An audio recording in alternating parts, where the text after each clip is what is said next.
452 55 45 carré 1019. Passion Rock. C'était Nadja qui était là sur nos ondes au 101.9 Passion Rock. On se réveille du lundi 7h36 comme à chaque matin.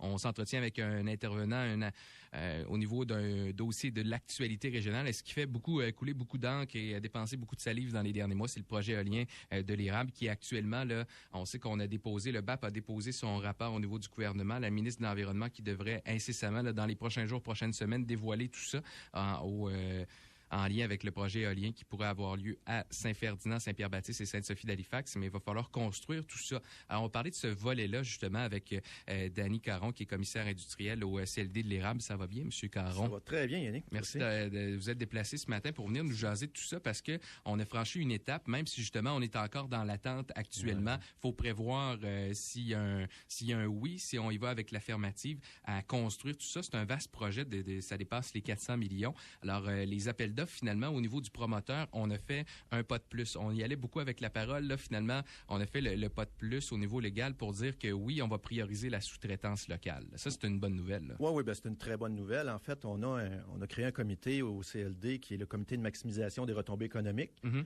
Puis le comité, on voulait pas qu'il soit virtuel. Là. On voulait que finalement, il donne de quoi là, pour la quantité de comités qu'on a. Mm-hmm. Mais en fait, l'objectif qu'on avait principalement était de s'assurer par écrit et non pas que ce soit des belles paroles. Mm-hmm. Oui, pas de problème, je te rappelle demain. Mm-hmm. On voulait par écrit avoir une confirmation d'intérêt, en tout cas, de vouloir faire affaire avec les entrepreneurs locaux pour la majorité de la construction du parc. Parce que c'est ce qui était important. On arrive avec un vaste projet comme ça qui fait beaucoup jaser. Il y a des pour, il y a des contre, mais aussi il faut voir un petit peu plus loin du fait que c'est pas juste le fait d'avoir des pour et des contre. Il y a un intérêt économique à travers tout ça. Puis l'intérêt était du fait que ça soit les gens d'ici qui bénéficient, pas des gens d'ailleurs, même du Québec ou au niveau international. C'était bien important tout ça. Là. Ben oui, absolument. Puis aussi, ce qu'il faut comprendre, c'est qu'on a une réalité régionale.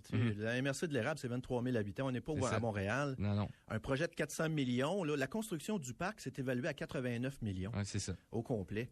Puis, on a eu je pense que je l'avais déjà mentionné ici, mais on a eu une présentation aux sous-traitants locaux du projet au mois de novembre dernier. Mm-hmm. On a eu à solliciter beaucoup d'intervenants locaux en termes de contracteurs, de toutes sortes de secteurs d'activité, qui étaient en lien naturellement avec la construction du parc. Puis, on a soulevé de ça notre capacité locale à livrer le projet.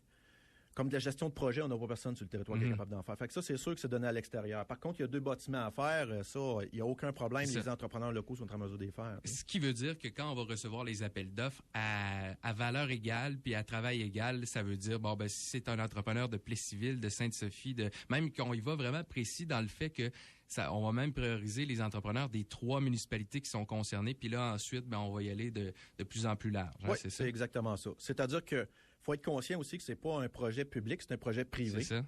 Ce qui fait que eux ont pas pu mentionner, je vais faire affaire avec Talga directement. Ouais, c'est ça. Par contre, ce qu'on a réussi à faire pour contourner ça, c'est de scinder les appels d'offres. C'est-à-dire que eux, ils vont enlever du projet de construction des activités comme la construction des 2 bâtiments. Ça va être donné direct aux entrepreneurs locaux. Ça partira pas en soumission nationale, disons. Parce que c'est un projet éolien, mais c'est pas juste des éoliennes. Il va y avoir des bâtiments. Il va falloir construire aussi un réseau de tout le niveau des routes. Là, va falloir reconstruire tout ça. Il y a 70 kilomètres de chemin à faire pour se rendre aux éoliennes. Il y a 50 éoliennes, si on s'appelle. Il y a 35 kilomètres de chemin à reconditionner, c'est-à-dire qu'ils sont déjà là, mais pas assez larges. Puis d'autres à faire. Puis 35 kilomètres de nouveaux chemins à faire.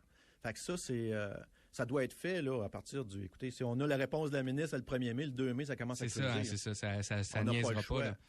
Puis aussi, ce qu'il faut dire, c'est qu'il y a deux entrepreneurs généraux sur le projet, c'est-à-dire qu'il y a Éolienne de l'érable, là, en guillemets, Elecnor, qui, eux, se rendent font le chemin, se rendent jusqu'à la plateforme. Il y a une plateforme à côté de chacune des bases éoliennes sur laquelle les composantes, entre autres, pour monter l'éolienne vont être déposées, puis également, éventuellement, pour la maintenance de l'éolienne. Fait qu'il y a une plateforme de ciment qui est à côté de chacune des bases. Ça, Elecnor se rend jusque-là. Fait que ça, c'est un devis. Après ça, il y a le trou de l'éolienne et la base de l'éolienne en tant que telle qui est Enercon, le fabricant de l'éolienne. Eux partent directement en soumission pour ça. D'ailleurs, le 19 mars dernier, Enercon sont partis en soumission. D'ailleurs, j'ai des entrepreneurs généraux de la province de Québec qui m'appellent parce qu'on a fourni, c'est un autre bon coup qu'on a fait, c'est qu'on a réussi à fournir avec les 2 appels d'offres, Elecnor et Enercons, les 2 sont partis, je pense qu'il y avait 2 semaines de décalage entre les 2, mais on a fourni une liste des entrepreneurs locaux. C'est pas tout de dire, oui, fais affaire avec affaire avec mon gars, mais si tu ne dis pas c'est qui ton gars, t'es pas plus avancé. Non, c'est ça. Fait que nous, on a fait comme une épuration des entrepreneurs parce qu'il faut être conscient qu'il y a des entrepreneurs aussi, soit que par manque de temps ou manque d'intérêt, ils ne voulaient pas être dans la liste. Ce qui fait qu'on a créé une liste des entrepreneurs locaux scindés par activité, excavation, ciment, tout ça, armature. Puis, c'est cette liste-là qui est partie avec les 2 appels d'offres. Puis d'ailleurs, on m'appelle pour avoir des renseignements sur chacun des entrepreneurs qui font partie de cette liste-là et tout. Puis ma job, en fait, est de conscientiser l'entrepreneur général de, oui, faire affaire avec cette liste-là. Mais on se rend compte, par exemple, là, que on n'est pas cobaye. C'est pas le premier projet dans la province de Québec, le projet de l'érable. Il y a eu beaucoup de projets en Gaspésie et ailleurs au Québec. Ils sont faits sous le même principe. Ben, écoutez, c'est sûr. Puis chacune des régions a le même intérêt de favoriser les entrepreneurs locaux, ce qui fait que... Ça va être plus que la moitié, finalement, des gens qui vont travailler là-dessus qui vont provenir de la région. Là.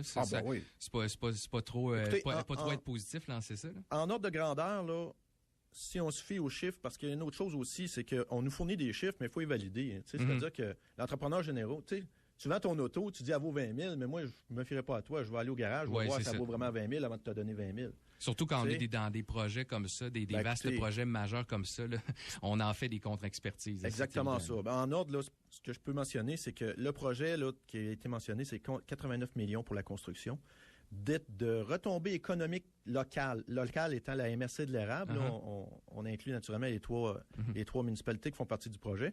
Mais il avait évalué à 48 millions la construction, la capacité locale à construire le parc en tant que tel sur 89 millions.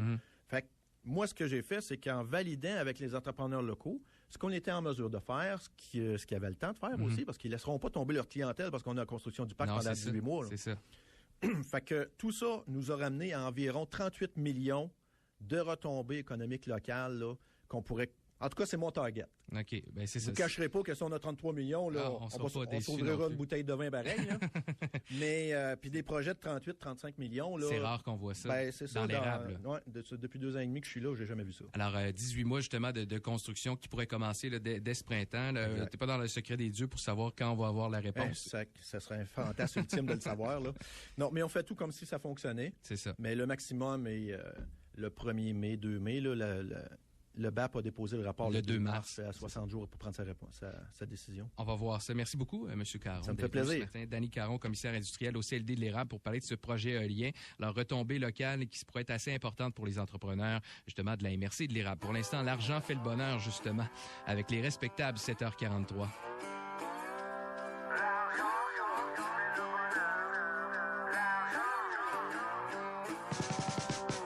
Chez mon garage, dites pour faire changer mes pneus, ça coûte de l'argent. Yeah.